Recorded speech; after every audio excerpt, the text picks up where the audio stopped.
Pas de nouvel an en famille pour le roi d'Espagne cette année.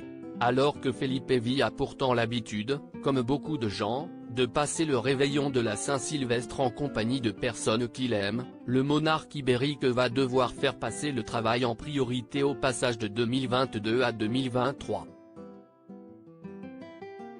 Convié à l'investiture du président brésilien Luiz Inácio Lula da Silva, prévue pour le 1er janvier prochain, le mari de Letizia depuis plus de 18 ans, selon le média espagnol El Confidencial dans un article paru ce vendredi 9 décembre, devrait décoller depuis la ville de Torrejón de Ardoz, le 1er janvier à 2 h du matin.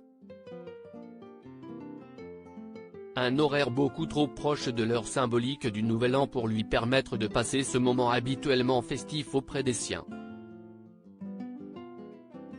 Le souverain espagnol ne devrait d'ailleurs pas être le seul à manquer le réveillon, d'autres chefs d'État et royaux ayant été conviés à l'investiture du président Lula, comme le chancelier allemand Olaf Scholz ou encore le président du Portugal, Marcelo Rebelo de Sousa, qui risqueront eux aussi de devoir renoncer à leur petite fête.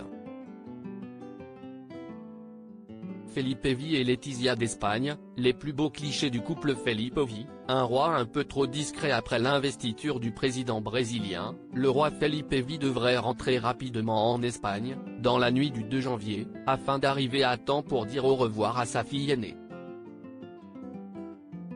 La princesse Léonore, pour laquelle il aurait joué les entremetteurs, devrait s'envoler le 4 janvier pour retourner à l'Atlantic College au pays de Galles où elle va étudier son baccalauréat. Malgré son habituelle discrétion, l'absence du roi devrait tout de même être remarquée par la population hispanique.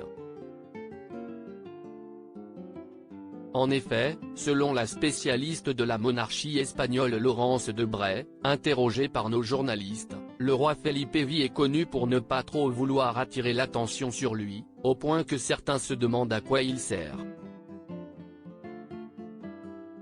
Une caractéristique qu'il ne partage pas avec sa femme, la reine consort Letizia, connue elle pour son franc-parler et pour n'avoir pas froid aux yeux, au point d'avoir été surnommée l'anti-Kate Middleton.